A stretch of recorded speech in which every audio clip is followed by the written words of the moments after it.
Welcome to Fluff in the Corporate Space by Saffron Conscious. I'm your host, MC, the Corporate Heart Guide. Today, our topic is Classroom to Corporate. How toxic leadership is cultivated. Imagine this. Many classrooms all over the world, even in some of the best schools, look like this. Children are struggling, not coping with the environment they are in. Sometimes it's because the adults leading them are operating from their own blind spots or unhealed wounds. Now here's the critical point. Instead of addressing the root issue, removing or correcting the adult who is causing harm, parents, school management, and caregivers often teach children to cope.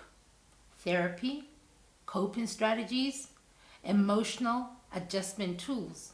They give them tools to survive the situation rather than transform it. And this is where the cycle begins. The child learns a subtle but powerful lesson. Survival is about adapting to dysfunction, not challenging it.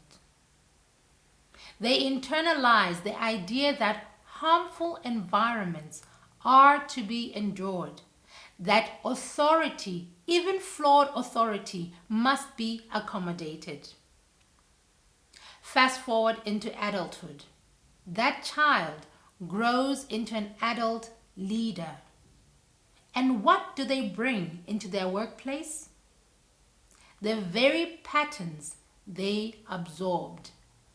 They create cultures where employees must cope, endure, and adapt. They organize workshops, retreats, resilience programs, all meant to help people adjust to harm rather than to remove the harm itself. This is the invisible cycle of toxic leadership. And it is reinforced by what Rupert Sheldrake calls the morphogenetic field, the invisible blueprint that carries patterns of behavior, expectation, and culture across generations. Every time coping is normalized over accountability, every time dysfunction is endured rather than challenged, the field strengthens. It becomes easier for future generations to repeat the same patterns.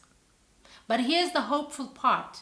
The field is not fixed. When adults choose integrity over tolerating harm, the field shifts. When leaders create safety, accountability, and authenticity, the field shifts.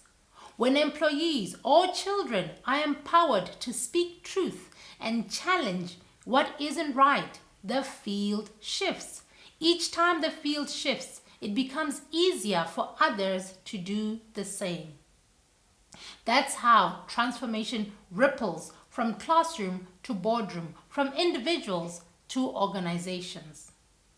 So here's the key takeaway for leaders in the corporate space. We cannot build thriving teams by simply teaching people to cope with dysfunction. Thriving teams are built by modeling courage, integrity, and authenticity, by creating environments where people don't just survive, they can show up fully, be themselves, and transform the culture around them. Think about this. Every toxic organizational culture didn't appear in isolation. It was cultivated from home, from classroom experiences, from early lessons about coping over transformation. And the good news, it can be unlearned. The cycle can be broken. The field can be shifted. So I'll leave you with this question to reflect on. In your organization, are you teaching people to cope, or are you teaching them to transform? Remember, like water, flow with ease and gentleness, and let's continue navigating the currents of our own lives. Thank you for listening.